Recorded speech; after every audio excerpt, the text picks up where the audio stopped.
The 17 News at Sunrise podcast is brought to you by Clinica Sierra Vista.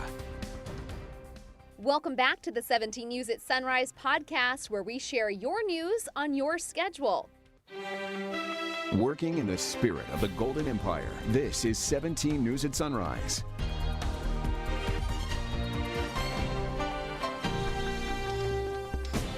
Good morning to you here at 5 a.m. Thanks for waking up with us. I'm Maddie Jansen alongside Alex Fisher. Bakersfield Police cruiser was involved in a crash on California and Chester Avenues near Bakersfield High School. Here's a look at the aftermath of that crash. It happened around 5 o'clock last night. We've reached out to Bakersfield Police for information on the crash and how it happened, or if anyone was hurt, but we have not heard back as of news time. But you can see several police cars stopped in the intersection with the hood of one pretty smashed. You can also see the side of the other vehicle involved was dented. We'll bring you new information as soon as we learn more. The sheriff's office is investigating an assault with a deadly weapon in Mojave. It happened in the 2000 block of Inyo Street just before 2 p.m. yesterday. That's where deputies found a person claiming they'd been assaulted with a hammer. Anyone with information is urged to contact KCSO at 861-3110. Today is Prime Day. It is the annual two-day shopping spree for Amazon Prime members. Promises big discounts and deals, and most other major retailers are posting their own clearance sales this week in competition. But the Better Business Bureau says shoppers need to be sure they are visiting trusted and secure websites. So here are some tips for you to safely shop. Beware of fake lookalike websites. Check the URL, watch for bad grammar, research the age of the domain, search for contact information, and read online reviews. Make sure the website is secure, so you can look for the HTTPS in the URL. That extra S is for secure. And confirm there is a small lock icon on the address bar. Be careful purchasing sought-after hot products if something is sold out everywhere. And don't be tempted by a seemingly great deal on a different site. That's since scammers often trick shoppers by offering the most popular products at low prices. Pay with a credit card, because if any shady charges turn up later, you will be able to contest them through your credit card company. And be very wary of any retailer that asks you to pay by digital wallet apps, prepaid money cards, or other non-traditional payment methods. And then after you buy, stay alert for scams. Scammers spoof various phone numbers and pretend to be Amazon support, saying there is a problem with your order or delivery as a way to get you to tell your personal information to them. And we'll have more on Amazon Prime Day, including some of the best buys coming up in about an hour and a half. 5:04 is your time now. As a wildfire burns in Yosemite National Park, hundreds of historic sequoias are still being threatened. The Washburn fire is currently burning 2,300 acres and is at 25% containment. Madaris Babb from our sister station KC in Fresno has the update. The battle over some of the world's oldest trees is far from over, as over 500 firefighters work day and night to protect 500 giant sequoias in the Mariposa Grove. We got to use every tool in the toolbox. One of the tools, this sprinkler system built around the renowned grizzly giant. The 26th largest sequoia on Earth weighs over 2 million pounds. That's equivalent to 145 elephants.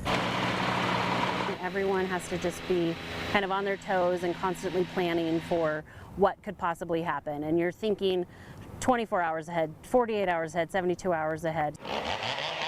The Grove a lot clearer than Friday, and as crews mop up the area, the focus is now on the Wawona community in the historic Wawona Hotel. The biggest challenge, the difficult terrain, dry conditions, and weather. Hey, just want to let you know a branch went right over the top of us, pretty good size, probably 50 feet above us coming down, and fell right in between Tinker 103 and myself. On Saturday, the inferno burned so hot it created its own climate, sending debris into the air. This pilot, nearly hit by a branch, almost called off the air attack. I don't want to take a chance of busting a window on an airplane or hurting an aircraft for this.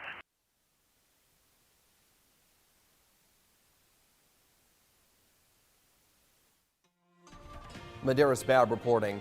From our 17 follow-up file, the sheriff's office confirms 2 teens who were arrested in connection to a deadly stabbing in Oildale last week knew the victim. It happened around 7 Thursday morning on Arthur Avenue, just north of Olive Drive and Roberts Lane. That's where sheriff's deputies say Michelle Louise Taylor was stabbed to death. The two teens were booked into juvenile hall on suspicion of murder and conspiracy to commit murder. News across California now. Authorities in Los Angeles are searching for a suspect who reportedly went on a deadly crime spree across 3 Southern California counties, all at 7-Eleven stores on 7-Eleven. The crimes happened early yesterday morning. Just before 3:30 a.m., a man was shot and killed in the parking lot of a 7-Eleven in Santa Ana. Then an hour later, Brea police responded to another 7-Eleven where the clerk had been shot and killed. 4 miles away at a 7-Eleven in La Habra, another shootout in the parking lot. This time, 2 people were shot and sent to local hospitals. Authorities still can't confirm whether all of the incidents are connected or if there's a link between the date and the shootings. So far, no arrests have been made. A toddler is home safe this morning after a carjacking suspect led Los Angeles police on a chase with the child still in the car. The man took the car at a gas station and drove off through the streets of Los Angeles. The victim of the carjacking told police her 2-year-old was still in the car. The suspect crossed lanes into oncoming traffic at times. The mother says she was trying to use 7-Eleven's promotion yesterday when it all happened. I wanted to stop and get my son a free 7-Eleven Slurpee, and we was outside of my apartment building, and I went inside.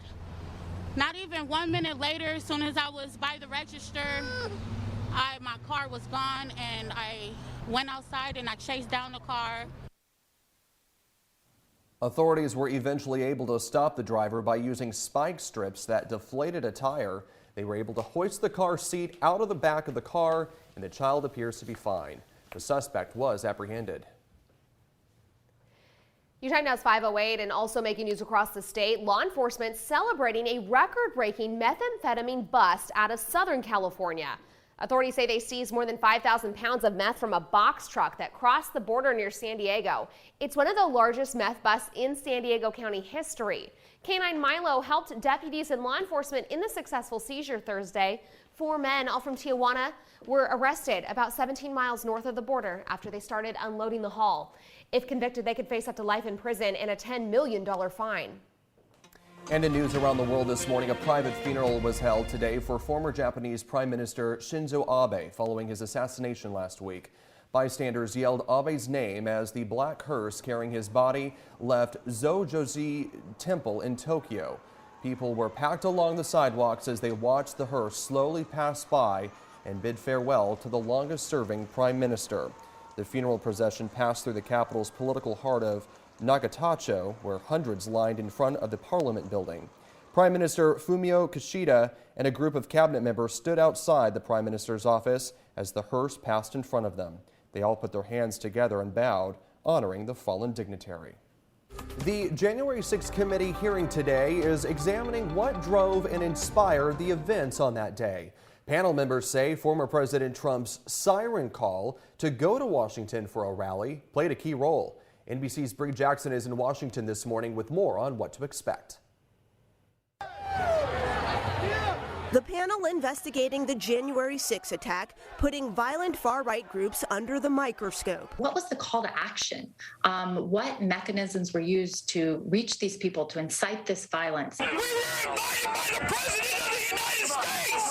Zeroing in on former President Trump's words, saying that in desperation to overturn 2020 election results, he called supporters to the nation's capital on January 6, and rioters answered. The president's tweet on the wee hours of December 19th of "Be There, Be Wild" was a siren call to these folks. A former member of the Oath Keepers is set to testify as the panel probes possible ties between Trump's inner circle and extremist groups planning the attack. They had caches of weapons outside of D.C. ready to last them for 30 days once they took over the Capitol. Former Trump White House counsel Pat Cipolloni's taped testimony will also be featured in the hearing. Committee members say he corroborated almost everything from prior witnesses, including key details from former White House aide Cassidy Hutchinson. At no point was there any contradiction of what anybody said. The committee also looking into a key meeting at the White House on December 19th, 2020, making the case that Trump and his allies plotted to spread false claims of election fraud, ultimately leading to the violence that led to the deadly attack on the U.S. Capitol. In Washington, Bree Jackson for NBC News. And Senator Lindsey Graham has been ordered to testify before a special grand jury in Georgia in the Trump election probe. Graham's considered a necessary witness to the investigation. Members of Trump's former legal team, including personal lawyer Rudy Giuliani, were also subpoenaed by the grand jury. Graham's attorney said last week that he would not comply with the subpoena issued. The investigation was launched after Trump was recorded in a phone call in January 2021, supposedly pressuring Georgia's Secretary of State to overturn the state's election. This morning, a major disagreement is developing in Texas over efforts to release more video from the Uvalde school shooting that took the lives of 19 students and 2 teachers. A Texas House committee investigating the massacre from 6 weeks ago wants to release more video and images from inside the school the day of the shooting. Several parties, including law enforcement agencies, are still debating about what should or should not be released, as many questions are still unanswered as to why police waited 77 minutes before entering the classroom and confronting the shooter. First responders in a Sacramento suburb are learning how to best prepare for and react to an active shooter emergency. Monday's training session took place at Granite Oaks Middle School in Rockland. Officials say they try to make each training as realistic as possible, incorporating students appearing to be injured and begging for help. As part of the response, firefighters wear bulletproof vests and helmets while officers carefully escort them to the wounded. 5:35 is our time now, and in your Health Watch this morning, the monkeypox virus continues to strike around the globe, and it's likely touched down here in Kern County. On Saturday, Kern Public Health officials confirmed the first probable case of monkeypox in our area.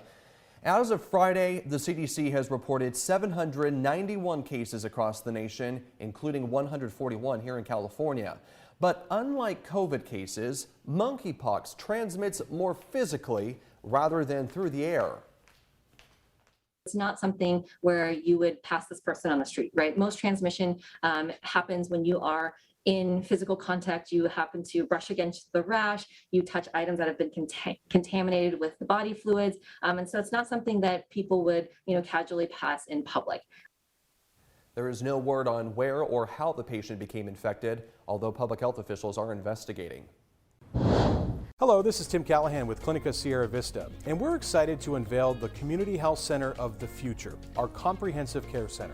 It's located right across the street from Memorial Hospital. We have every service under one roof, from family medicine, OBGYN care, dental services for adults and children, behavioral health, and much more. So find your way to better care at Clinica Sierra Vista this year at our comprehensive care center. Visit our website, clinicasierravista.org, for the latest on this project. We'll see you soon. In news around California, Sacramento police have released body camera footage of a shooting involving one of their officers. In what started as a mental health emergency call, a 75-year-old man is now dead. Garage Paul Sunga of our sister station KTXL has the story.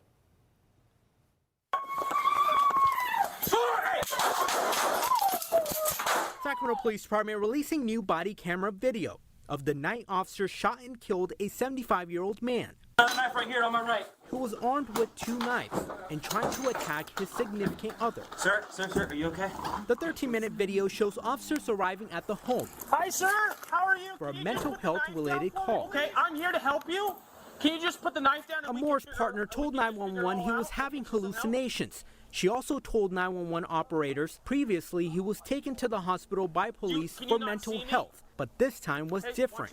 This time he had 2 knives in hand and his partner was locked in the bathroom. Moore threw a glass bottle towards the officer's way and told them to shoot him. I don't want to hurt you, sir. That's the absolute last thing I want to happen. After he disappeared to go into the bathroom, officers tried to go inside, but he came back out. Sir, drop the knife! A minute later, he went back and was eventually shot. It's unfortunate that this played out the way it did. Leah Shank with Impact says society must open up the conversation and talk about non-weapon responses for mental health calls. One misconception is if officers show up and they're being calm or talking nice, then that's going to change the effect of the person. That's not how mental health works. She adds city leaders need to fund a 24-hour mental health response program and not try to get out of a mental health crisis by sending police officers. It's very difficult when someone is not in their right frame of mind, and you have individuals that show up and they're ordering you to do something that you don't want to do. You're not going to be rational in your thought pattern, and you're not going to be obedient to whatever they want you to do either. You're going to instantly think you're in trouble or someone is wanting to harm you. So far this year, through the month of May, Sacramento Police reports they have responded to more than 5,000 mental health-related calls, and the mental health outreach program they have is focused on those experiencing homelessness. Shank says the area needs to tackle the bigger issue in hopes of saving the next person's life. We have to just figure out another way to de-escalate, because this man lost his life. So clearly de-escalation didn't work in this matter.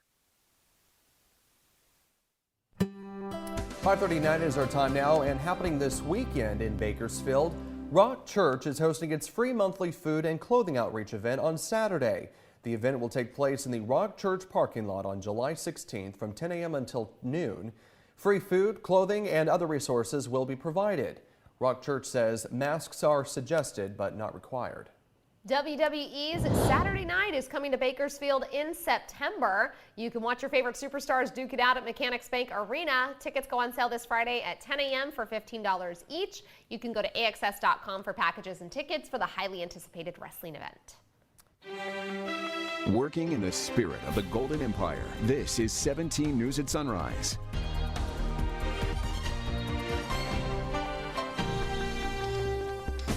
The 17 News at Sunrise podcast is a production of KGET and Nexstar Media Group. For more on all of the headlines in today's show, head to kget.com.